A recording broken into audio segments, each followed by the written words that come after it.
वक्ता शुरू से ही हमारे बीच में जुड़ी हुई हैं। आदर्श विश्नोई जी, आप नोएडा से हैं। आप नोएडा आर्य समाज की प्रधान भी रही हैं। आप वैदिक विदुषी हैं। आज हमारे समक्ष आप स्वामी श्रद्धानंद के बारे में जो अपने विचार प्रस्तुत करेंगी, आपका स्वागत, अभिनंदन है। हम सभी आपके विचारों को सुनेंगे। आदर्श विश्नोई जी।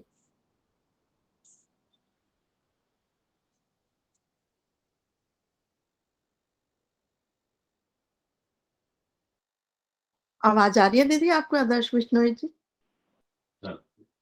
अच्छा, अब आ रही है आवाज? मेरा माइक बंद था। हाँ हाँ जी, ठीक है, बोलिए। हाँ जी, स्वागत, अब आ रही है। ओम। आइए मंत्र से शुरू करते हैं। एकता के सूत्रधार के बारे में बात करेंगे, तो एकता के मंत्र से शुरू करते हैं। ओम संगतधम संवदद्धम संभो मनांसि जानता देवागम यथा पूर्वे संजानामुपासते।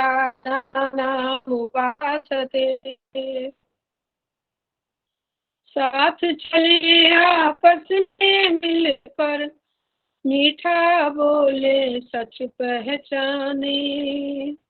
मन से अच्छे बने सभी हम, एक दूसरे का हित जाने। दिव्य रश्मियों के विभाग जो पहले सब पर समरस बरसे, ज्ञान सहित उसकी उपासना द्वारा अब वे सब पर सरसे। ओम शांति शांति शांति। इस गूगल मीट पर उपस्थित सभी मातृशक्ति और मेरी संयोजिका बहन मेरी ही नाम राशि हैं, आपसे पहली बार परिचय हो रहा है। आदर्श जी, आदर्श आगे क्या है? आदर्श जी, आपको भी नमस्ते। विजय रानी। आदर्श मेहता। आदर्श जी, शायद हम पहले कभी मिले हैं किसी जगह। हम नोएडा वहाँ आश्रम में मिले थे ना, गुरुकुल में मिले थे आपसे। जी जी। और हमारी विजय रानी जी तो हमारी बहुत सुपरिचित हैं, मेरी अच्छी फ्रेंड भी हैं, तो उनको भी नमस्ते। वो शायद अभी उपस्थित नहीं है, कुछ आवश्यक कार्य से उनको जाना था। और मेरी गुरु माँ कह लो या मेरी दीदी कह लो, सुषमा यति जी उपस्थित है, मुझे दिखाई नहीं दे रही हैं, उनको भी सादर वंदन, सादर नमस्ते। और भी जो हैं, अभी बहन पुष्पा जी ने जो सुनाया राज सरदाना, तो मेरी बहुत अच्छी सखी है और मेरे ही समाज की है, तो मुझे उनकी शक्ल देख के मुझे लग गया था कि ये सरदाना जी की बहन है। तो सबको सादर नमस्ते। सभी बहनों ने बहुत अच्छा, इतने अच्छे अच्छे भजन, इतने अच्छे ज्ञान की बातें कही हैं श्रद्धानंद जी के बारे में, दयानंद जी के बारे में, तो बहुत अच्छा लगा मुझे। तो आइए बात करते हैं महाबलिदानी स्वामी दयानंद जी। महाबलिदानी कहेंगे हम उनको, क्योंकि उनका बलिदान तो हम युगों युग तक याद रखेगा, जमाना भी याद रखेगा और हम भी याद रखेंगे जब तक जीवित रहेंगे। आपको इससे पहले मैं ये भी बता दूं कि ये पूरा जो हमारा दिसंबर का महीना है, ये बलिदानियों से भरा पूरा पड़ा हुआ है। एक बलिदान हुआ था राम प्रसाद बिस्मिल जी का, आप सब जानते हैं, सुपरिचित हैं उनसे। 19 दिसंबर को उनको फांसी की सजा हुई थी और वहां से हंसते फांसी के फंदे पर झूल गए थे। देश के दीवाने, देश को स्वतंत्रता की कराने की होड़ में सबसे आगे, तो उनको भी हम नमन करते हैं। और ये गुरु गोविंद सिंह का पूरा परिवार, अभी बहन ने बतलाया था कि उनका पूरा परिवार, जिन्होंने अपने इस राष्ट्र हित के लिए, देश के हित के लिए, स्वतंत्रता के लिए, इस धर्म के लिए अपने 4 सुतों को वार दिया था। 4 बेटे उनके चले गए थे, 2 युद्ध में और दीवार में 2 बंद कर दिए गए थे। और माता गुजरी देवी थी उनकी माता। वो ये पूरा सप्ताह जो है, ये पूरा सप्ताह शोक सप्ताह मनाया जाता है। और लोग बहुत से पहले तो जमीन में सोया करते थे, क्योंकि ये पूरा 20 से लेकर 28 दिसंबर तक ये पूरे उनका बलिदान हुआ था, उनकी माता जी का भी और उन बालकों का भी। और वो ऐसे बलिदानी थे, उनसे जब पूछा था उस दरिंदे मुसलमान ने कि तू हिंदू है, मुसलमान बन जा, तो बालक ने कहा था, उनके बेटे ने, गुरु गोविंद सिंह जी के, कि क्या मुसलमान बनकर मैं मरूंगा नहीं? तो वो चुप हो गया, जल्लाद वो चुप हो गया कि नहीं, ऐसा तो नहीं है कि जब हम मुझे मरना ही है तो मैं अपने धर्म में क्यों ना मरूं। तो ऐसे धर्म के बलिदानियों को, उन छोटे छोटे बालकों को भी हम सशक्त नमन करते हैं। और आइए अब स्वामी जी, बलिदानी स्वामी श्रद्धानंद जी की बात करते हैं। कहा है, खुद ही को कर बुलंद इतना कि हर तकरीर से पहले खुदा बंदे से खुद पूछे, बता तेरी रजा क्या है। मतलब उन्होंने अपने आप को इतना ऊंचा उठाया, इतना ऊंचा उठाया कि वो सबसे ऊंचे उठ गए, जमीन से लेके आकाश तक वो चले गए। ये संसार तो परिवर्तनशील है, प्रतिदिन लाखों व्यक्ति मृत्यु को प्राप्त होते हैं, लेकिन कौन किसको जानता है। जन्म देना उसी का सार्थक है जो कुछ करके जाता है, जो अपने वंश को, अपने समाज को, अपने धर्म को और अपने राष्ट्र को जो उन्नति के शिखर पर छोड़ के जाता है, अपना सुयश छोड़ कर जाता है, उसी का जीना सार्थक है। ऐसे ही मनुष्यों में, ऐसे ही लोगों में, ऐसे ही समाज के हीरो में स्वामी श्रद्धानंद जी आते हैं। कहते हैं, जीविते यस्य जीवंती विप्रा मित्राणि च बांधव सफल जीवितम तस्य आत्मार्थे कौन जीवती। उसी का जीना सफल होता है जिसके जीने से विप्र, ब्राह्मण, विद्वान और उनके मित्र, बंधु बांधव, उनके सारे परिवारजन ये जो सुख पाते हैं, तो ऐसे लोगों का जीना सफल होता है। वरना अपने लिए तो सभी जीते हैं, अपने लिए कौन नहीं जीता। आत्मार्थे कौन जीवती, अपने लिए तो सभी जीते हैं। तो ऐसे ऋषि मुनियों के देश में, भारत भूमि में हमने जन्म लिया है और उन्होंने जन्म लिया है। हमें उनके उस व्यक्तित्व को देख के अपने जीवन को सुधारने की कोई तो शिक्षा मिलती ही होगी। संसार का सन्मार्ग उन्होंने दिखाया था, उनको हम करते हैं। उनकी कहानी सत्व ब्राह्मणकार कहता है, असतो माँ सद्गमय तमसो माँ ज्योतिर्गमय मृत्योर्मा अमृतम गमय। तो ये भी पतन से लेके उत्थान की कहानी है। उन्होंने अपने नाम को धन्य कर दिया। उन महान पुरुषों की प्रस्ताव में अपने नाम को धन्य करने वाले हुतात्मा स्वामी श्रद्धानंद का नाम हम इसीलिए श्रद्धा से लेते हैं, क्योंकि उन्होंने जीवन को अपने नीचे से ऊपर उठाया। हम सब जानते हैं, हमें मालूम है उनके जीवन की पूरी कथा। तो अगर कोई बुराई से, दुर्खों से, दुर्व्यसनों से, दुर्गुणों से छूटना चाहता है और ऊपर उठना चाहता है और उसने प्रण कर लिया है, तो वो कर सकता है। स्वामी दयानंद तो ऐसे पारस थे, ऐसे पारसमणि थे कि जो भी उनके संपर्क में आया, जिसने भी थोड़ी सी भी उनको जो अमृत पड़ा उनके कानों में उनकी बातों का, तो वो हीरा बन गया। जैसे हम जान लेते हैं, क्या नाम था वो, अमीचंद जी। अमीचंद जी को उन्होंने, वो भी बहुत बड़े ऐसे ही पंख में गिरे हुए थे। उन्होंने कहा कि अमीचंद, तुम हो तो हीरा, लेकिन तुम कीचड़ में पड़े हुए। तुम हो तो हीरा, लेकिन कीचड़ में पड़े हुए। और दूसरे दिन से उनका जन्म सुधर गया, वो बदल गए और उन्होंने अपने सारे दुर्गुणों को छोड़ दिया। और उन्होंने इतने भजन लिखे जिसको संसार आज तक गाता है, और बड़े विद्वान, पढ़े लिखे व्यक्ति थे। इसी तरह से गुरुदत्त जी, हम जानते हैं गुरुदत्त जी को, जो कि नास्तिक थे, मानते नहीं थे ईश्वर को। लेकिन जब वो अंतिम समय में दयानंद जी के पास खड़े हुए थे और उन्होंने देखा दयानंद जी के विशाल हृदय को, विशाल मूर्ति को, और इतनी शांत कि वो मरते समय भी भगवान का नाम ले रहे हैं, कह रहे हैं भगवान तेरी इच्छा पूर्ण हो। उसी दिन से वो आस्तिक हो गए और उन्होंने वैदिक धर्म के प्रचार प्रसार में कोई कसर नहीं छोड़ी। तो ऐसे बहुत सारे लोग हैं, और श्रद्धानंद तो उनमें सबसे पहले हैं। तो बात कर रहे हैं हम श्रद्धानंद की। तो श्रद्धानंद ने अपने इस बात को, कैसे उनके जीवन में परिवर्तन आया, इस बात को हम थोड़ा सा यहाँ पर कहेंगे। अपने जो पुस्तक लिखी है उन्होंने, कल्याण मार्ग का प्रतीक, उसमें उन्होंने लिखा है कि मैं पढ़ता नहीं था ज्यादा, बहुत अच्छा नहीं था, लेकिन क्योंकि मेरे पिता के जो है तबादले होते रहते थे और मैं इधर से उधर बहुत जल्दी जाया करता था, तो मेरी पढ़ाई ज्यादा होती नहीं थी। और मैं भी एक रईस बा का बेटा था, तो बिगड़ा हुआ था, और ऊपर से मैं काले की शिक्षा। तो मैं समझता नहीं था कुछ कि मेरी हिंदी या संस्कृत ये भी कोई अच्छी भाषा है, या कोई अच्छी शिक्षा है, या इसमें भी कोई अच्छी चीजें हैं, या इसमें कोई ज्ञान विज्ञान की बातें हैं। तो मैं इनका मजाक उड़ाया करता था, मैं इसको समझता नहीं। लेकिन मेरे पिता उस समय बरेली में तैनात थे, उन्होंने कहा कि बेटा मुंशीराम, एक बड़े अच्छे सन्यासी आए हुए हैं और उनका प्रवचन चल रहा है बरेली में, और मेरी वहां पर ड्यूटी लगी हुई है, मैं वहां की व्यवस्था देख रहा हूँ, वहां की सुरक्षा देख रहा हूँ, तू चल उनसे मिल ले। श्रद्धानंद जी, जो उस समय उनका नाम श्रद्धानंद नहीं था, मुंशीराम था, उन्होंने कहा कि ये पता नहीं पिताजी किसको बुला रहे हैं, कौन सन्यासी, ये सन्यासियों को तो वो अच्छा मानते ही नहीं थे, कहते तो सन्यासी तो समाज पर बोझ होते हैं, जिनसे कुछ नहीं होता वो सन्यास बन लेके बैठ जाते हैं। लेकिन क्योंकि उस समय के बालकों में ये था कि वो पिता की आज्ञा को जो है टाल नहीं सकते थे।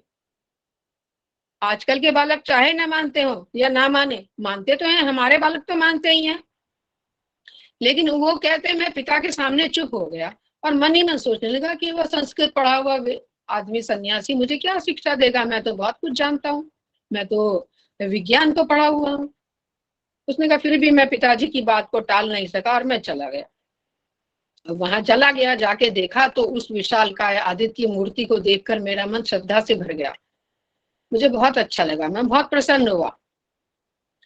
फिर वहां पर पादरी जे स्कॉट वगैरह बैठे हुए थे, तो और भी मेरी श्रद्धा बढ़ गई कि ये लोग इसको सुन रहे हैं तो फिर मैं भी सुन लेता हूँ।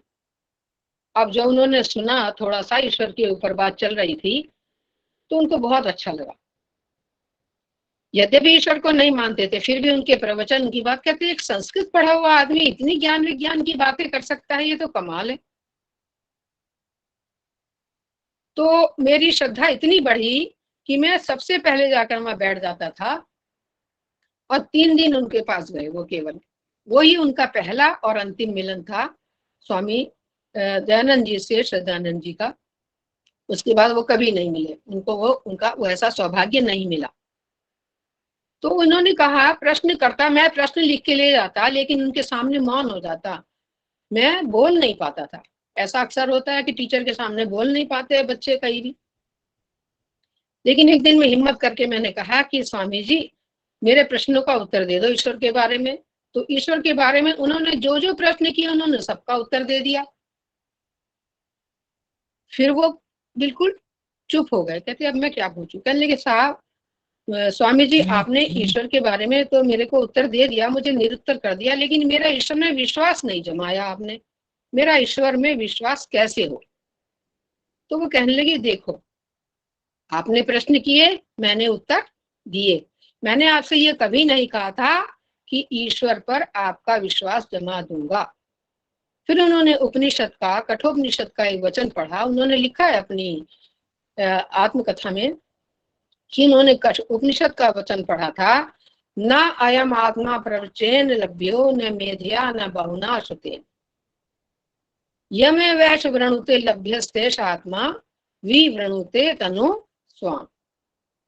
तो उन्होंने कहा था कि यह आत्मा, आत्मा यहाँ परमात्मा के लिए आया शब्द, यह आत्मा, ये परमात्मा प्रवचन से नहीं मिलता, ना बहुत सत्संग से मिलता है, ना बहुत ज्यादा सुनने से, ना बोलने से, ना बहुत ज्यादा ज्ञान से परमात्मा, ये तो उसको मिलता है जिस पर परमात्मा अपनी कृपा कर देते हैं। तो कृपा कैसे करते हैं?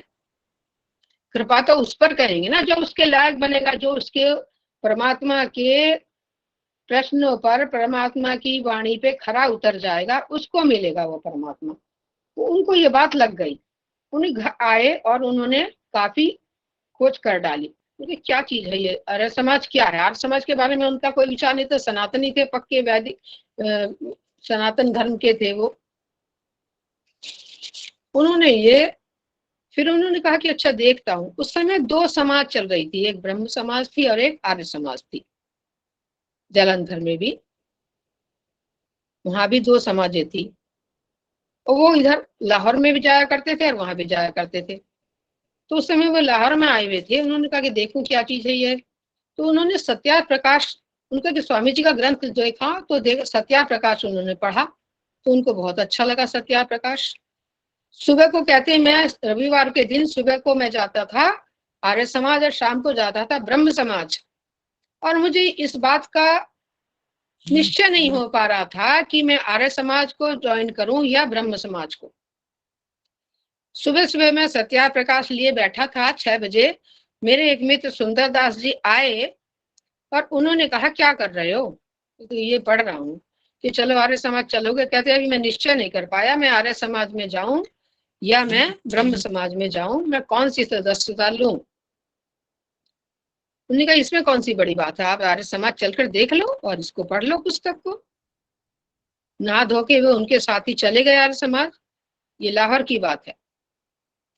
वहां जाके वहां एक साईं दास जी हुआ करते थे। उन्होंने देखा कि ये कौन आए हैं, उन्होंने अपने पास बैठ उनको कहा कि ये आपके समाज में यहाँ पर आए हैं और ये समाज में सदस्य होना चाहते हैं। उनके बहुत अच्छी बात है। उन्होंने बुलाया, पास बैठाया, कंधा थपथपाया, बड़े अच्छा लगा उनको। तब उनका मन यहाँ समाज को सुना, देखा तो उनका मन आर्य समाज में। स्वामी जी से तो प्रभावित वो हो ही गए थे। स्वामी जी के मंतव्य को वो समझ गए थे कि स्वामी जी का मंतव्य क्या है। स्वदेशी की भावना थी स्वामी जी की, स्व शिक्षा की भावना थी, स्व भाषा की भावना थी, स्व भूषा की भावना थी, अपने धर्म को ऊपर उठाने की भावना थी। ये तो उन्होंने अच्छी तरह समझ लिया था। पढ़े लिखे थे और बहुत ज्यादा अध्ययनशील थे, स्वाध्याय बहुत करते थे, तो ये सब उन्होंने अच्छी तरह पढ़ के समझ लिया था। तो उन्होंने उस समय फिर वहां पर वचन अपना पूरा निभाया स्वामी जी का। और उन्होंने वहां उसको समाज में जब गए तो साईं दास जी कहने लगे कि अब इनसे थोड़ा सा अपनी बात रखेंगे, अपने विचार रखेंगे। श्रद्धानंद जी कहने लगे कि मैं ऐसी कैसी बात बता दूं, क्या बता दूं, मैं तो कुछ भी नहीं जानता। उन्होंने कहा नहीं, थोड़ा सा आप अपने विचार रखो। उन्होंने कहा ठीक है, मैं बोल देता हूँ।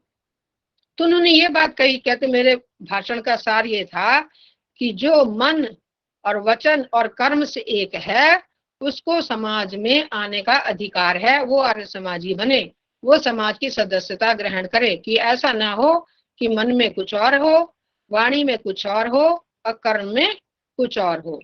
इस बात से उनको सबको बहुत अच्छा लगा। और साईं दास ने उस समय ये कहा कि समाज में एक नई स्पिरिट आई है, ये समाज को तारती है या डुबो देती हो, डुबो देगी। तो इस तरह से स्वामी जी का जो जीवन प्रारंभ हुआ, अंत में वो उसको तारने वाले सिद्ध हुए। उन्होंने देख लिया था कि किस तरह से मुझे इसका करना है। धीरे धीरे उनके जीवन में परिवर्तन आया। स्वामी जी लिखते हैं, स्वामी श्रद्धानंद जी, कि मैंने 3 गुरु बनाए अपने जीवन में। पहला गुरु थे मेरे ऋषि दयानंद। ऋषि दयानंद के मंतव्यों को मैंने अच्छी तरह समझ लिया था और मैं उनको ऋषि के दर्द को समझ रहा था उस समय कि ऋषि का कार्य ऐसा है कि उनका कार्य मैं करूं, उनके सपने को साकार करूं तो मेरा ये लक्ष्य और ऋषि का लक्ष्य सिद्ध हो जाएगा। कार्य क्या था कि क्या भक्ष्य है, क्या अभक्ष्य है, क्या खाना चाहिए, क्या नहीं खाना चाहिए। दूसरा कार्य था कि बालक और बालिकाओं की शिक्षा हो। उस समय तो पढ़ाने का रिवाज ही नहीं था, बालिकाओं का तो बिल्कुल भी नहीं था, बालकों का भी नहीं था।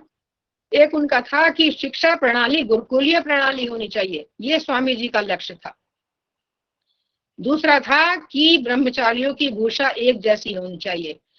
कोई भी छोटा है या बड़ा है, चाहे वो राजा का बेटा है, चाहे किसान का बेटा है या किसी और निम्न आदमी का बेटा है, सबको एक जगह गुरुकुल में रहने का हो और उनकी एक सी शिक्षा हो, तुल्य खान पान, ये सत्या प्रकाश में भी लिखा है, तुल्य वस्त्र हो और तुल्य शिक्षा हो। मतलब, और दूसरा था कि हमारे नित्य कर्म वैदिक पद्धति के अनुसार होने चाहिए। ये उन्होंने पूरा किया। और ये जो वर्ण व्यवस्था है, ये स्वामी जी दयानंद के विचार थे जो उन्होंने सब पूरे किए हैं। ये उनके कार्य हैं लगभग कि ये जो वर्ण व्यवस्था है ये गुण, कर्म और स्वभाव पर होनी चाहिए। ये मनुष्य की जाति से संबंधित नहीं है। कोई छोटी जाति में पैदा हुआ या ऊंची जाति में पैदा हुआ, इससे कोई मतलब नहीं है। उसका कैसी उसके गुण है, कैसे उसके स्वभाव है, कैसे उसके कर्म है, इस तरह से उसकी व्यवस्था, वर्ण व्यवस्था निर्धारित होनी चाहिए। और आश्रम व्यवस्था पर भी उन्होंने इस बात को समझ लिया था और इसीलिए उन्होंने अपने अंतिम समय में संन्यास आश्रम में अपनी ही मर्जी से प्रवेश किया था और अपनी ही मर्जी से अपना नाम श्रद्धानंद रखा था। तो महर्षि दयानंद को उन्होंने अपना गुरु बनाया। दूसरा गुरु उन्होंने बनाया था सत्या प्रकाश को। वो कहते हैं जब भी मुझे कोई शंका होती थी, जब भी मुझे, क्योंकि महर्षि तो दोबारा कभी मिले ही नहीं उनको, तो जब भी मुझे कोई शंका होती थी तो मैं सत्या प्रकाश खोलकर देखता था और मेरे प्रश्नों का उत्तर मिल जाया करता था। और ये हम जानते हैं वो जो भक्ष्य की अभक्ष्य की बात थी कि एक बार उन्होंने मांस का कटोरा उठा के फेंक दिया था, क्योंकि उस दिन वो सत्याप्रकाश का 10वां समोल्लास पढ़ रहे थे जिसमें खान पान की बात थी, क्या खाना चाहिए क्या नहीं खाना चाहिए। वो घटना मैं नहीं बताऊंगी समय के देखते हुए। तो वहां से उन्होंने सत्य पाठ, तीसरा गुरु उन्होंने अपनी पत्नी को बनाया था, शिव देवी। पत्नी कैसी थी? पत्नी ऐसी थी कि जिसने एक अधम, एक नीच, एक गिरे हुए आदमी के ऊपर भी कभी आक्षेप नहीं लगाए, क्योंकि वो उसको पति देवता मानती थी और हमेशा उनका साथ दिया, कभी उलाना नहीं दिया, कभी झगड़ा नहीं किया कि तुम रात रात को इतनी देर से आते हो और मैं यहाँ पर आपका इंतजार किया करती हूँ, वरना आजकल की लड़की तो कभी ना करे। तो उस पत्नी के त्याग से, उस पत्नी के उस महानता से ही श्रद्धानंद का जीवन बदल गया था। तो वो कहते हैं कि मेरी जो पत्नी, मेरी गुरु तीसरी मेरी पत्नी बनी, शिव देवी नाम था, बहुत सेवा करती थी। मेरा जो जीवन था उससे बदल गया था जब रात को एक दिन आए थे नशे में, तो पत्नी ने देखा, उसने उसकी सेवा की, उठाया सहारा देकर कंधों का और उसको लिटा दिया आके, और उसकी उल्टी वगैरह भी साफ की, सब किया। और उसके बाद उसकी चरण दबाने बैठ गई और वो लेट गए क्योंकि नशे में थे। फिर रात को जब उठे देखा तो ये बैठी अभी तक 3 बजे तक मेरे पैर दबा रही है। उसने कहा क्यों देवी, अभी तक तुम सोई नहीं हो? कहने लगी नहीं, मैं अभी कैसे सो जाऊं, आप तो इतने बीमार हो और आपने तो कुछ खाया भी नहीं है, देखा तो भोजन की थाली वहीं रखी हुई है। कहते आपने खाना नहीं खाया देवी? कहती नहीं, आपसे पहले मैं कैसे खा लूं। कहते उसी दिन से मेरा जीवन बदल गया। और उसके बाद 4 संतानें हुई थी उनकी, 2 बेटी हुई थी और 2 बेटे हुए थे। 5वीं संतान होने के समय उनकी पत्नी बहुत बीमार हो गई। सुविधा इतनी होती नहीं थी, मेडिकल की इतनी सुविधा शायद नहीं होती थी, तो वो बीमार थी और उस समय उनका बिल्कुल अंतिम समय आ गया। तो उन्होंने एक पत्र लिख दिया अपनी बेटी को, वेद कुमारी को बुला के कि जा बेटी एक कलमदान ले आ, मेरे से एक पत्र लिखवा ले और अपने पिताजी को ये दिखा देना। उसने उस पत्र में लिख दिया और लिख के बेटी को दे दिया। और हुआ क्या कि वो पत्नी नहीं बची, मर गई। तो उसने जब सफाई कर रहे थे सामान की तो उन्होंने देखा कि अच्छा अलमारी में ये क्या रखा हुआ है। तो बेटी ने कहा कि ये माँ ने लिख के दिया था आपके लिए। पढ़ा, देखा, कहते आपको तो मेरे से भी अच्छी सुंदर मिल जाएगी कन्या आपकी सेवा करने के लिए, लेकिन मेरे जो 4 बच्चे हैं इनका आप ध्यान रखना। इनको माँ आप ही हैं, इनके पिता भी आप ही हैं। उस दिन से कहते मेरा जीवन बदल गया और मैंने फिर दोबारा विवाह करने का मेरे ऊपर बहुत दबाव आया, मैंने वो नहीं माना और नहीं किया। मैं ही बालकों का पिता और मैं ही बालकों की माता बनी। तो ऐसे त्यागी, ऐसे सन्यासी किस तरह से बन गए, ये सिर्फ उनकी पत्नी का ही दबाव था। अब उन्होंने देखा कि लड़कियों की शिक्षा पढ़ रही थी वहां पर उनकी बेटी, तो वहां पर वो बता रही थी कि पिताजी पिताजी आज मुझे ये गाना सुनने को मिला है। कहते क्या गाना है? कहते ईसा ईसा बोल तेरा क्या लगेगा मोल। उनको ये बात बहुत खटक गई कि ये क्या बोल रही है, ये बच्चों को क्या कर रही है। उधर उनके रिश्तेदारों की बच्चियां भी ऐसे ही कर रही थी। तो उन्होंने तब से जालंधर में सबसे पहले उन्होंने कन्या का स्कूल खोला था, कन्या विद्यालय। गुरुकुल खोलने से भी बहुत 10 साल पहले ये बात है, उस समय उन्होंने खोल दिया था। उसके बाद गुरुकुल की स्थापना की, वो तो हम सब जानते हैं। और उन्होंने कहा था कि ये गुरुकुल मेरे हृदय से उत्पन्न हुआ है, हृदय दधि जाय से, ये तो मेरे हृदय का है। उन्होंने उसमें अपना सारा तन मन धन सब लगा दिया था गुरुकुल के खोलने में। उनके कार्यों के बारे में यदि सबसे हम कहें तो सब, ये जो आज हमारे इतने समाज हैं, इतने गुरुकुल हैं, ये सब स्वामी श्रद्धानंद जी के अथक प्रयास से ये गुरुकुल की स्थापना उन्होंने सबसे पहले की थी, गुरुकुल कांगड़ी की। उसी के बाद इतने गुरुकुल और इतनी कन्या गुरुकुल दिखाई पड़ते हैं, तो उसके लिए वो बहुत धन्यवाद के बात हैं। उसके हम उनका कहाँ तक उनके एहसान हम चुकाएंगे, ये उनके ही एहसान है। मैं कभी कभी हरिद्वार जब जाती हूँ तो देखती हूँ आर्यनगर, जिसको देखो वो आर्य है। तो ये मैं सोचती हूँ ये किसका प्रताप है? ये गुरुकुल कांगड़ी का प्रताप है, स्वामी श्रद्धानंद जी का प्रताप है कि वहां पर इतने आर्य लोग हैं। पूरे आर्यनगर है, फिर तो हर शहर में एक आर्यनगर बन गया।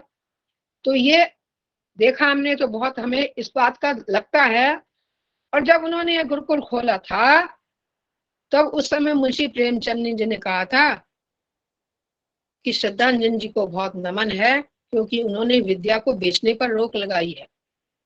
विद्या को बेचते थे, विद्या पर फीस, क्योंकि गुरुकुलों में तो फीस होती नहीं है, गुरुकुलों में शिक्षा के ऊपर कोई फीस नहीं ली जाती है। तो ये काम उन्होंने किया था। तो उनके सबसे पहला दूसरा कार्य अगर हम देखें तो उन्होंने संस्कृत के प्रचार प्रसार किया है, मातृभाषा का प्रचार प्रसार किया है, आर्य भाषा का प्रचार प्रसार किया है। उन्होंने अब एक सद्धर्म प्रचारक पेपर निकाला करते थे। लोगों ने कहा कि आप स्वामी जी तो हिंदी में लिखते थे, गुजराती होते हुए भी, तो आप ये इंग्लिश में या उर्दू में क्यों लिख रहे हैं? तब उन्होंने उसको हिंदी में वो पत्र निकालना शुरू किया था। और उन्होंने कहा था कि ये जो विदेशी ज्ञान विज्ञान है वो हमारी भाषा में भी हो सकता है, और हमारी अपनी भाषा से ही हमारी राष्ट्रीयता की रक्षा हो सकती है। फिर स्त्री शिक्षा का प्रचार उन्होंने स्कूल में खोला, जालंधर में खोला, देहरादून में खोला था एक कन्या गुरुकुल, और तभी से इतने गुरुकुलों की ये लाइन लगी है। फिर उन्होंने एक अछूतोद्धार चलाया था, अछूतों का उद्धार करने के लिए शुद्धि प्रथा चलाई थी। ये सारे उन्हीं के कार्य थे, और यही कारण उनकी मृत्यु का कारण बना। आप जानते होंगे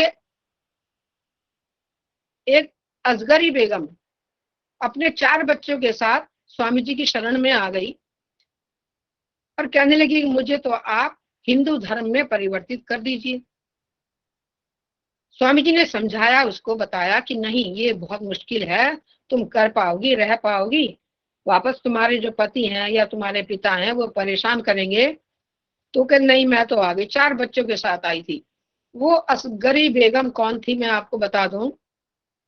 ये जो हमारी टीवी आज अब तो समाप्त हो गई, वो चली गई हैं, लगभग एक 1.5 महीना उनको हो गया, अभी रिसेंटली हो गई हैं। तो तबस्सुम नाम की जो टीवी आर्टिस्ट थी, उनकी माता थी वो असगरी। अब उन्होंने उसको बना तो दिया, उसका नाम शांति देवी रख दिया, लेकिन लोग मुसलमान उनके बहुत खिलाफ हो गए, उनके ऊपर बहुत मुकदमे चले इसके लिए। असगरी बेगम पर भी मुकदमा चला, स्वामी श्रद्धानंद पर भी मुकदमा चला, लेकिन वो मुकदमा जीत गए थे। तब से सारे मुसलमान के शत्रु हो गए थे, और उन्होंने ये ठान लिया था, तभी एक सिर फिरे ने आकर के उनका अंत किया था। ये 23 दिसंबर सन 1926 की बात है, जब उनके साथ ये हुआ था। उन्होंने उसका अंत कर दिया, गोलियां मार दी थी उनके सीने में, 4 गोलियां। उनके धर्मपाल जो उनका वहां पर सहायक था, उसको भी गोली लगी थी, लेकिन फिर भी वो पकड़ा गया था। अब्दुल रशीद नाम का हत्यारा था वो, और उसको पकड़ के सजा हुई थी, वो मर गए थे। वो उनको भी फांसी की सजा हुई थी। श्रद्धानंद जी तो उसी समय चले गए थे।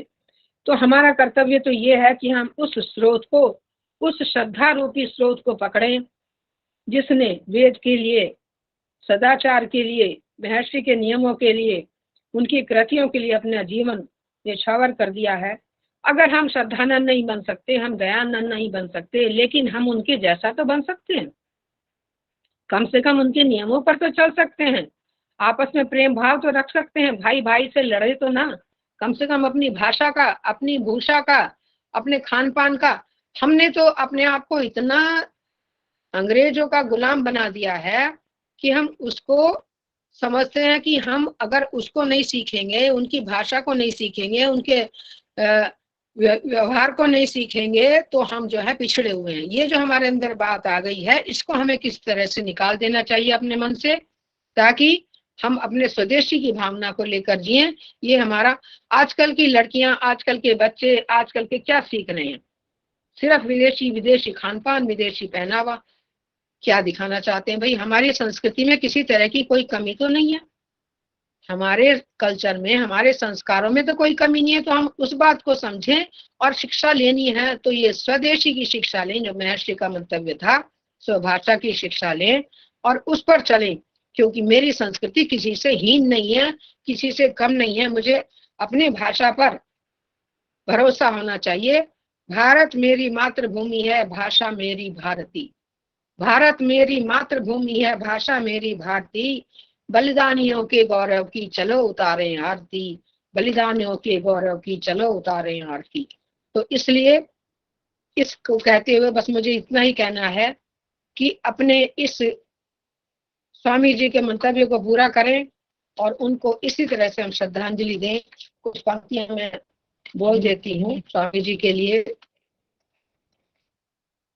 श्रद्धा और आनंद की खान श्रद्धानंद थे, श्रद्धा और आनंद की खान श्रद्धानंद थे।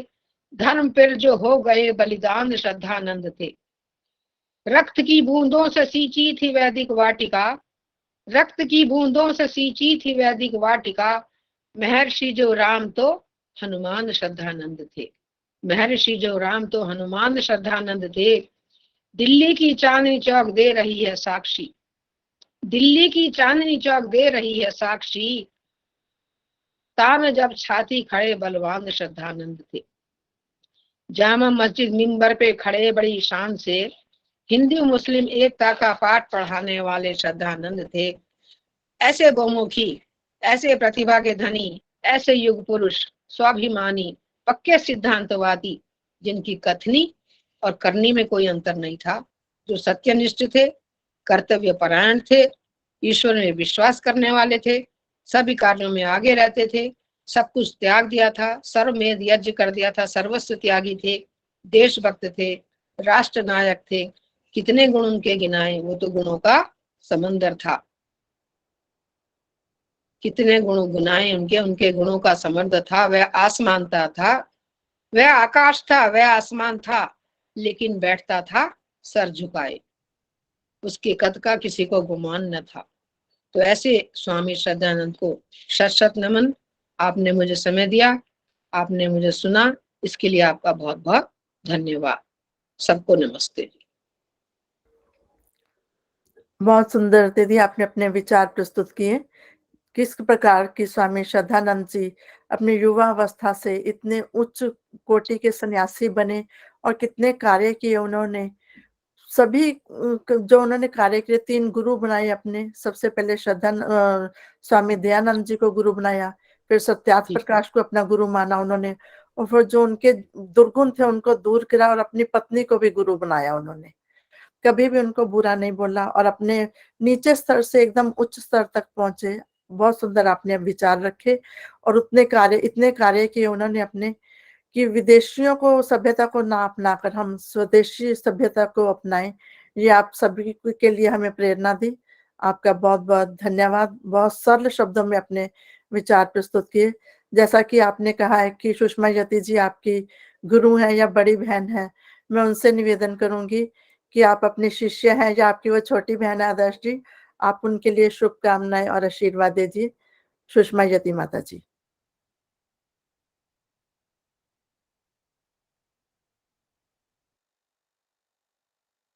माइक ऑन कीजिए सुषमा यति माता जी, आप अपना माइक ऑन कीजिए। हो गया, आ रही है? हाँ जी, हो गया। हाँ जी, आदर्श जी आशीर्वाद। हाँ जी नमस्ते। नमस्ते जी। आपका 2-3 दिन से फोन आ रहा था लेकिन बात नहीं हो पा रही थी। हाँ, ये आदर्श जी और हम दोनों एक ही कमरे में रहे हैं, वहां पे हरिद्वार में आश्रम में, और इनके और मेरे विचार काफी मिलते थे। तो ये बच्ची जब मैं बीच में बीमार हो गई तो ये वहां से नोएडा से मेरे पास आती थी, खाना घर से बना के लेके आना और यहाँ आके उसने हवन करना। आप कहीं हवन तो नहीं भूल गए हो? मैं इसके कभी भी ये भूल नहीं सकती। मेरा आशीर्वाद है। आज बहुत अच्छे तुमने विचार रखे और बोलने की शैली बहुत बढ़िया थी। आशीर्वाद है मेरा, ये साधक जी की दी हुई है। साधक जी जैसे ही विचार बिल्कुल बोले आपने। आपको बहुत बहुत आशीर्वाद, साधुवाद, और खुश रहो, ऐसे ही अपना नाम ऊंचा करो और खूब। और घर आ जाओ, आऊंगी आऊंगी। घर आओ। बहुत बहुत हाँ। धन्यवाद आपके। मैं आऊंगी, मैं तो आपसे आने के लिए, मिलने के लिए बेचैन रहती हूँ हमेशा। मैं आप सब बहनों को बता दूं कि हमने हरिद्वार में स्वामी दिव्यानंद जी के आश्रम में संस्कार शिविर में इकट्ठे ही किया था। तब से मेरा इनसे परिचय है, आत्मीयता है कि मैं बता नहीं सकती।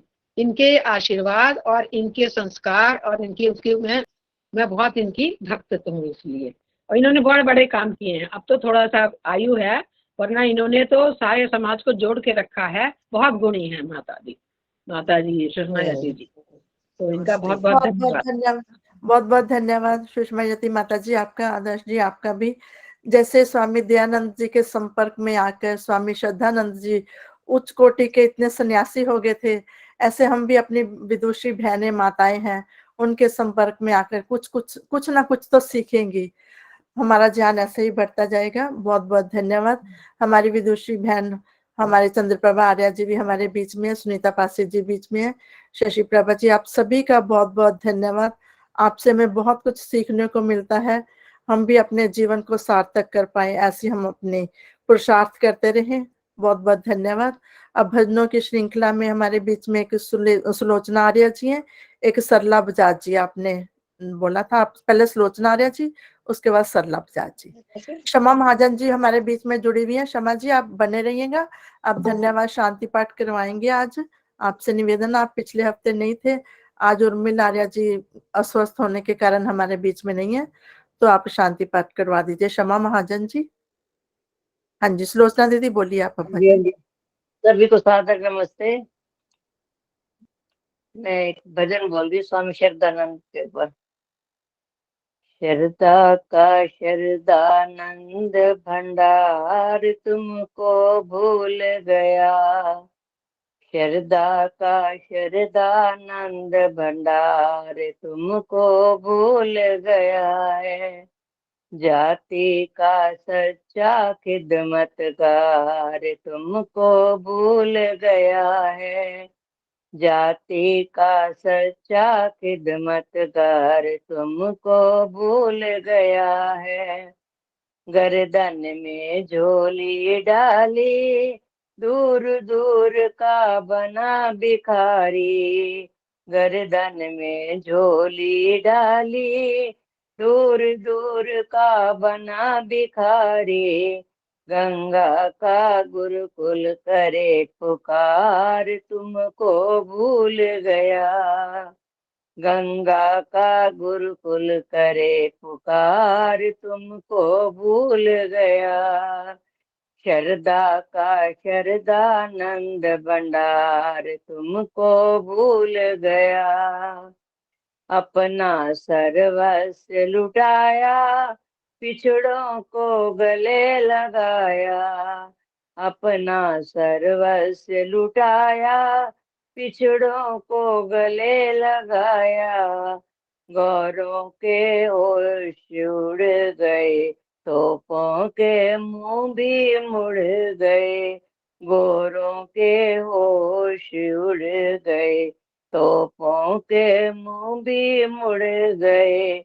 दिल्ली का चांदनी चौक बाजार तुमको भूल गया।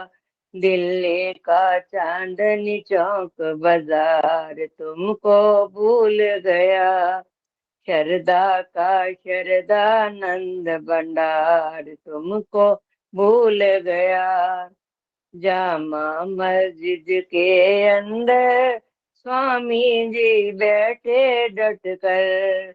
जामा मस्जिद के अंदर स्वामी जी बैठे डट कर। वेदों का करते प्रचार तुमको भूल गया। शरदा का शरदानंद भंडार तुमको भूल गया। कातिल सरहद से आया अंदर पिस्तौल छिपाया। कातिल सरहद से आया अंदर पिस्तौल छिपाया। स्वामी कई दिन से बीमार तुमको भूल गया। स्वामी कई दिन से बीमार तुमको भूल गया। शरदा का शरदानंद भंडार तुमको भूल गया।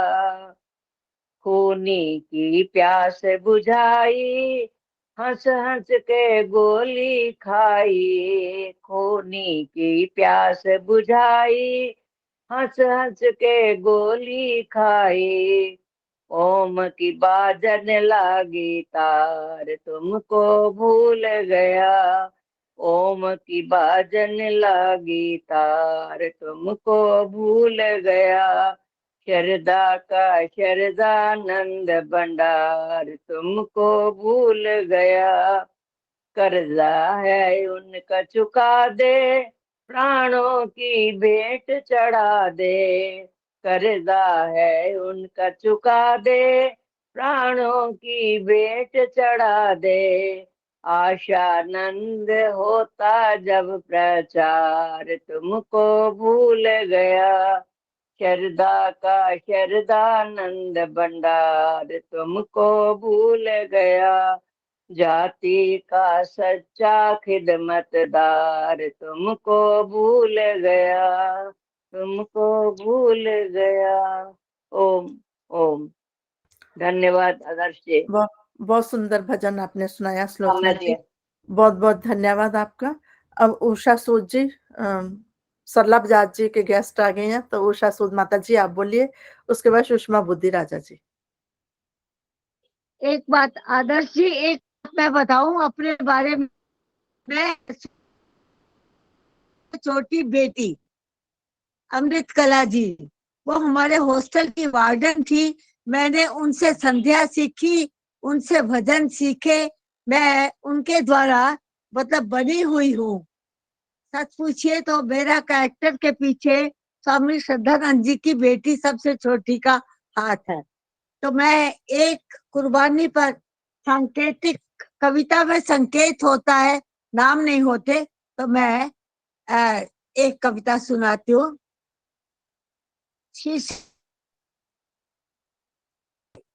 मटका कैसे प्यास बुझाए, मटका कैसे प्यास बुझाए, मटका कैसे प्यास बुझाए।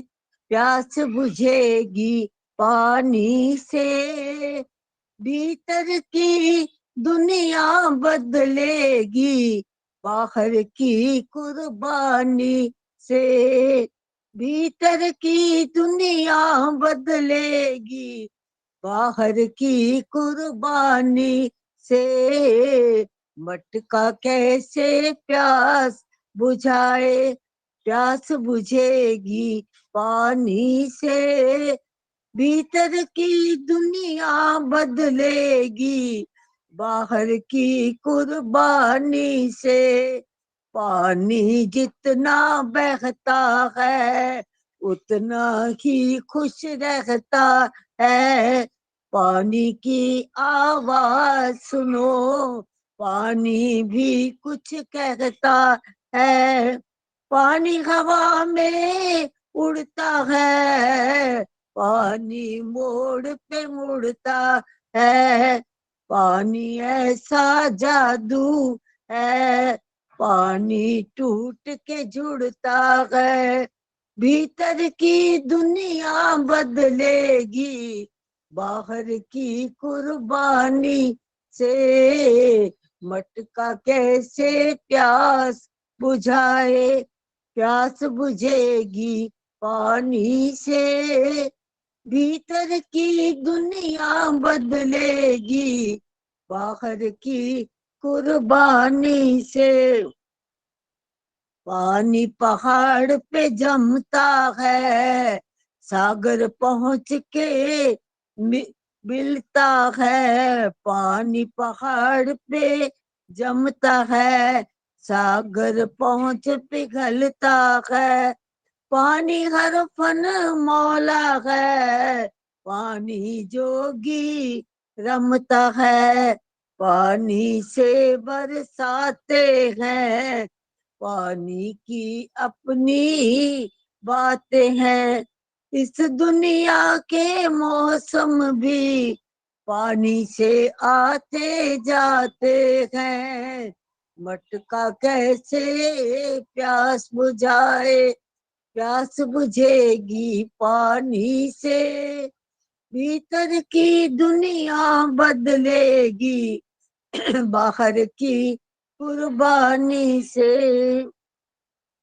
पानी एक नजाकत है, पानी खुद में आफत है, पानी एक नजाकत है, पानी खुद में आफत है, दुनिया का भूगोल बदल दे, पानी में वो ताकत है, पानी जितना पतला है, पानी उतना भारी है, इस दुनिया में पानी ही हर जीवन की निशानी है, भटका कैसे प्यास बुझाए, प्यास बुझेगी पानी से, भीतर की दुनिया बदलेगी बाहर की कुर्बानी से। कोई मथुरा काशी जाता है, कोई मक्का रोम की कहता है, जिसको तुम विष्णु कहते हो पानी में ही रहता है, जिसको तुम विष्णु कहते हो पानी में ही रहता है, पानी जितना बहता है उतना ही खुश रहता है। किसी उर्दू के शायर ने कहा, बड़ा उदास फिरता है आजकल पानी, बड़ा उदास फिरता है आजकल पानी, क्योंकि बारिश का पानी बहुत उदास फिरता है, क्योंकि कागज की कश्तियां बनाने वाले आज मोबाइल से मोहब्बत कर बैठे, कागज की कश्तियां बनाने वाले आज मोबाइल से मोहब्बत कर बैठे, आज कुछ ऐसे भी लिखते हैं, लेकिन पानी जल ही जीवन है, और कुर्बानी जो है वो भीतर की जो प्यास होती है वही कुर्बानी है। स्वामी श्रद्धानंद जी के भीतर की प्यास से ही ये जो है गुरुकुल चले, नाच कन्या पाठशालाएं खुली, और ओम कहते हुए कैसे जीवन दान दे दिया, ये होते हैं ऐसे स्वामी श्रद्धानंद। ओम, आपने समय दिया, आपका धन्यवाद। बहुत सुंदर माता जी, आपने हमेशा की तरह अब पहले तो आप अपनी लिखी हुई कविता सुनाती हैं, आपके ये शिष्य है या क्या है उसकी लिखी हुई आपने पंक्तियां सुनाई, बहुत सुंदर कविता लिखी है और आपने सुनाई, आपका बहुत बहुत धन्यवाद। अब सुषमा बुद्धि राजा जी, उसके बाद ललिता धवन जी तैयार रहेंगी। सभी को सादर नमस्ते जी। आइए एक भजन स्वामी श्रद्धानंद जी पे। मेरा रंग दे बसंती चोला, मेरा रंग दे, ओ मेरा रंग दे बसंती चोला, माए रंग दे बसंती चोला, यही रंग रंगान श्रद्धानंद दिल्ली में जब आते हैं, हिंदू जाति की खातिर प्राणों को भेंट चढ़ाते हैं, कातिल ने पी पी कर पानी, कातिल ने पी पी कर पानी, फिर पिस्तौल को खोला, मेरा रंग दे बसंती चोला, मेरे रंग दे बसंती चोला।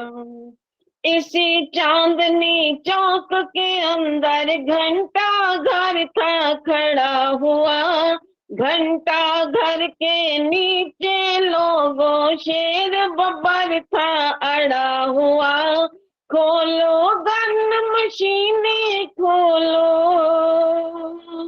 खोलो गन मशीनें खोलो, मैंने सीना खोला, मेरा रंग दे बसंती चोला माए, रंग दे बसंती चोला। जामा मस्जिद के मिंबर पर स्वामी जी जब आते हैं, दयानंद की जय के नारों से आकाश गुंजाते हैं। मस्जिद में छा गया सन्नाटा, मस्जिद में छा गया सन्नाटा, वेद मंत्र जब बोला मेरा, रंग दे बसंती चोला माए, रंग दे बसंती चोला। जलियांवाला बाग के अंदर कौन मोर्चे पर आया, कांग्रेस अध्यक्ष बना और हिंदी को था अपनाया। तुम्हें सौगंध है उस लहू की, आर्य धर्म निभाओ तुम। गिरा है शुद्धि का ये झंडा, इसको भी उठाओ तुम।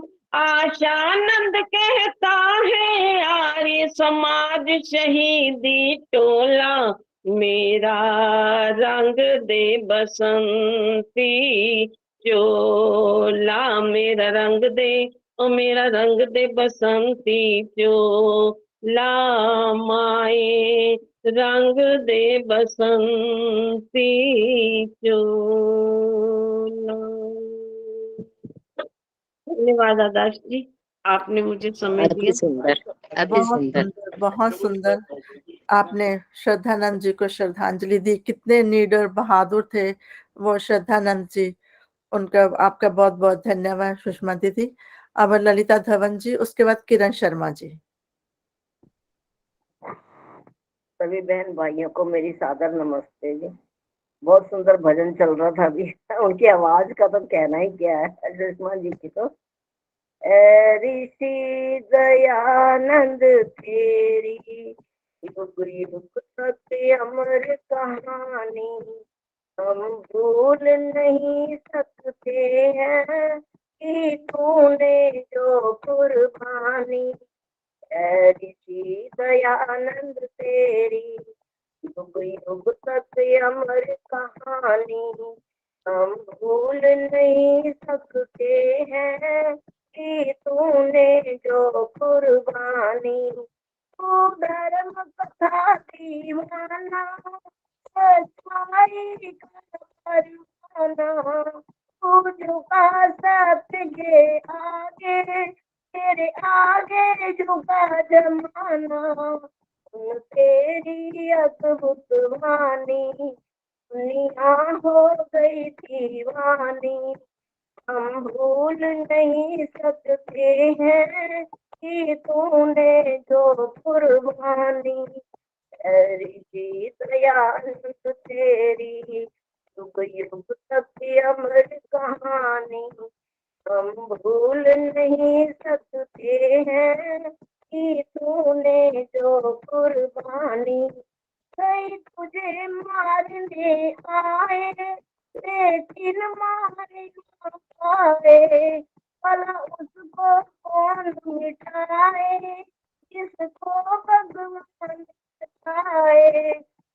कदर कदरदानों ने, नेक दरों ने कदर न जानी, हम भूल नहीं सकते हैं कि तूने जो कुर्बानी। ऋषि दयानंद तेरी युग युग सत्य अमर कहानी, हम भूल नहीं सकते हैं कि तूने जो कुर्बानी। लाखों भूले भटकों को तूने मार्ग दिखलाया, जो शरदा के आया उस शरदानंद बनाया।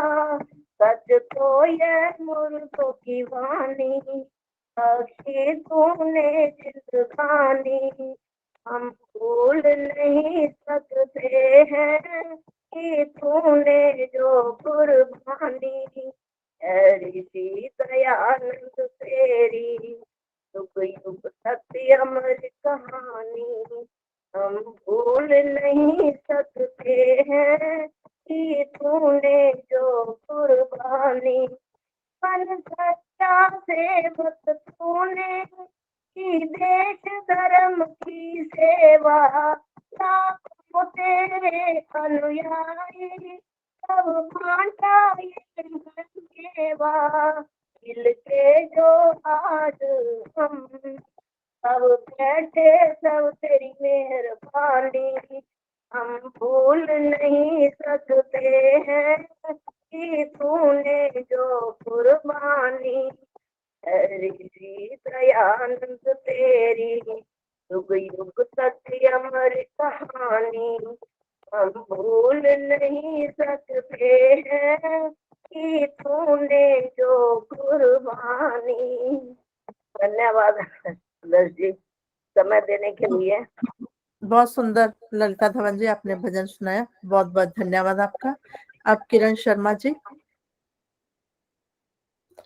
इसके बाद सविता कपूर जी आप शांति पाठ करवा दीजिए, शमा महाजन भी नहीं है। किरण शर्मा जी आपने खोल रखा है। किरण शर्मा, मोहनी कालरा जी आप आ जाइए। सभी को सादर नमस्ते जी, समय देने का धन्यवाद। एक छोटा सा ऋषि भजन।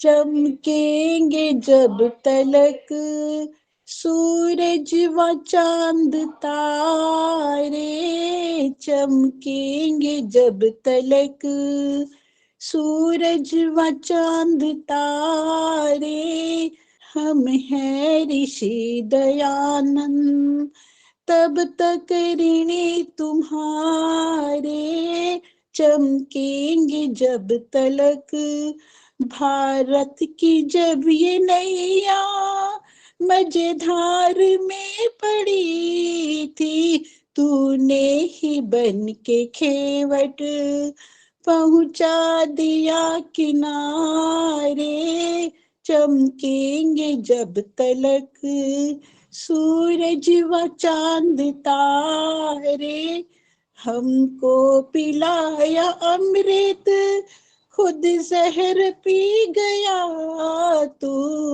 हमको पिलाया अमृत खुद जहर पी गया तू, तूने हमारी खातिर सब कष्ट थे सहारे, चमकेंगे जब तलक सूरज व चांद तारे, कातिल को अपने स्वामी जीवन दान दे दिया, कातिल को अपने स्वामी जीवन का दान दे तू, तेरी जान के भी दुश्मन तुम्हें जान से थे प्यारे, तेरी जान के भी दुश्मन तुम्हें जान से थे प्यारे, चमकेंगे जब तलक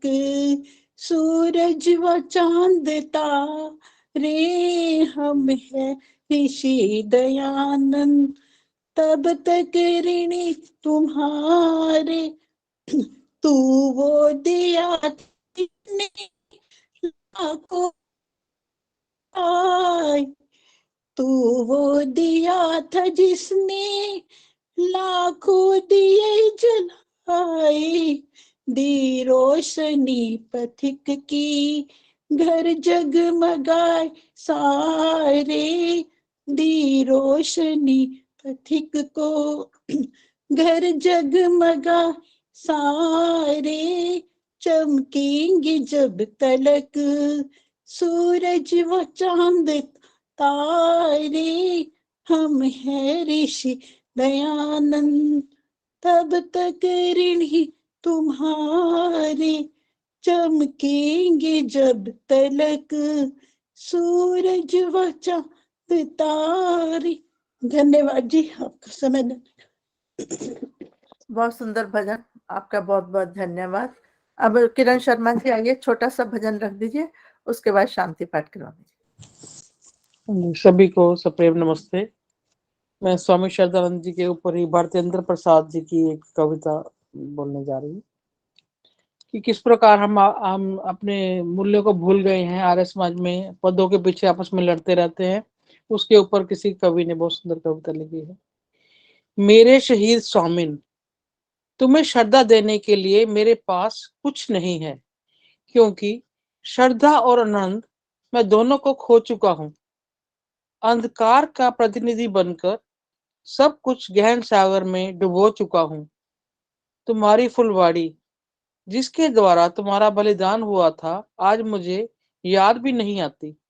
फिर श्रद्धा के फूल कैसे चढ़ाऊं? जीवन भर शहीद रहे तुम, स्वरजित गौरव पताका फहराते फहराते। उषा की लालिमा से तपभूत तुम, हाय स्वार्थ पंख में फंसे। मदमोह गद्दी की भूख में कैसे आपस में लड़ते हैं निष्प्राण। हम तुम्हारे गीत गाते हैं, जो कुछ तुमने कहा उसे झुठलाते हैं। मेरे शहीद प्राण बलिदानी, लाल रक्त गरिमा के पुंज, जो तुम्हारा उष्ण रक्त शुद्ध काया से बह रहा था, उसे माथे पर लगा। यदि हम व्रत कर सकें तुम्हारी राह पे चलने का, तो सब कुछ बदल सकता है, बिगड़ा हुआ भाग्य बन सकता है। बहुत बहुत धन्यवाद। बहुत बहुत सुंदर सुंदर किरण, बहुत अच्छा, बहुत अच्छा। सच में ये आजकल ये वास्तविकता बहुत है उत्तम। शायद कि समाजों में लोग पद के लिए लड़ रहे हैं, वो पदों के लिए नहीं लड़ना चाहिए। हमें अपने कार्य है निस्वार्थ भाव से समाज की सेवा करनी चाहिए। बहुत सुंदर प्रेरणादायक कविता, बहुत बहुत धन्यवाद किरण जी आपका। आइए उषा किरण दीदी भी अब आई हैं, उनका भी स्वागत अभिनंदन है। अब मैं सविता कपूर जी से निवेदन करूंगी कि शांति पाठ के साथ और सूचना भी है। दीदी आप सूचना देंगे तो दे दीजिए। 25 दिसंबर की शोभा यात्रा की सभी वहां रामलीला ग्राउंड में पहुंचेंगे 25 दिसंबर को स्वामी श्रद्धानंद जी को श्रद्धांजलि के लिए। और जरूरी नहीं है, आदर्श जी उनको बोलो जरूरी नहीं है कि आप 8 बजे ही घर से निकलो, 10 बजे भी निकल सकते हो, कहीं भी आके जुड़ जाओ। हाँ, कहीं भी आप शोभा यात्रा में जुड़ सकते हैं। 9 बजे आए, 10 बजे आए, 11-12 बजे आप रामलीला मैदान भी सीधे आ सकते हैं। वहां से आप कार्यक्रम का आनंद लें और स्वामी श्रद्धानंद जी को श्रद्धांजलि दें। धन्यवाद उषा किरण दीदी आपका बहुत बहुत। अब सविता जी कपूर जी द्वारा धन्यवाद धन्यवाद। शांति पाठ। 3:30 पर शांति पाठ होगा। हाँ जी, 3:30 तक कार्यक्रम चलेगा वहां पर। सभी वहां पे अपनी उपस्थिति देंगे और कार्यक्रम की शोभा भी बढ़ाएंगे। धन्यवाद उषा जी। हाँ जी, सविता कपूर जी। सभी को मेरी सादर नमस्ते। अभी जो है आज हमने आदर्श बिश्नोई जी को सुना। इनको मैंने देखा, मिलने का अवसर इनसे बहुत बारी मुझे मेरा हुआ है। अब ये शायद पहचानती हो ना हो, मैं इनको पहचान गई थी और सुनने का मौका आज मिला और बहुत अच्छा लगा इनके ज्ञान को देख करके कि हम में से ही साधारण सी दिखने वाली हम सब महिलाएं, मेरा कितना ज्ञान, कितनी विदुषी है बहनें। मैं इनके मतलब इनके ज्ञान को बहुत मुझे सुन करके बहुत अच्छा लगा। उषा दीदी का तो हमेशा ही सुनते हैं, उनके जो आज पानी की जो व्यथा उन्होंने सुनाई वो भी बहुत अच्छी लगी कि बारिश के पानी की व्यथा सुनाई उन्होंने। उनकी कविता जो है हर समय नई होती है, हर विषय के ऊपर वो अपनी कविता लिखती हैं, बहुत सुंदर। और मैं सुषमा बुद्धिराजा जी का भजन बहुत सुंदर, सभी बहनों ने बहुत ही सुंदर भजन बोले, बहुत ही अच्छा लगा। और ललिता दमन जी को भी हमें बेंगलोर में बैठे देख के बहुत अच्छा लगता है कि ये बेंगलोर से भी हमारे साथ जुड़ती हैं। ये हमारे समाज की प्रिय सदस्य रही हैं और इनको हर बारी देख करके हमें बहुत अच्छा लगता है। और सभी बहनों का बहुत बहुत धन्यवाद। और अब शांति पाठ। ओम द्यौः शान्तिरन्तरिक्षं शान्तिः, पृथिवी शान्तिरापः शान्तिरोषधयः शान्तिः, वनस्पतयः शान्तिर्विश्वे देवाः शान्ति ब्रह्म शान्तिः सर्वं शान्तिः शान्तिरेव शान्तिः सामा शान्तिरेधि ॐ शान्तिः शान्तिः शान्तिः। जो बोले सो अभ्यास। वैदिक सनातन धर्म। वैदिक धर्म की जय। स्वामी दयानंद महाराज की जय। जय। गुरु डंडी बिरजानंद महाराज की जय। अमर हुतात्मा स्वामी श्रद्धानंद महाराज की जय। मर्यादा पुरुषोत्तम श्री रामचंद्र महाराज की जय। योगी राज श्री कृष्ण चंद्र महाराज की जय। आर्य समाज अमर रहेगा। वेद की ज्योति जलती रहेगी। ओम का झंडा ऊंचा रहेगा। प्यार प्रकाश अमर रहेगा। हिंदी भाषा अमर रहेगी। संस्कृत भाषा अमर रहेगी। वैदिक ध्वनि।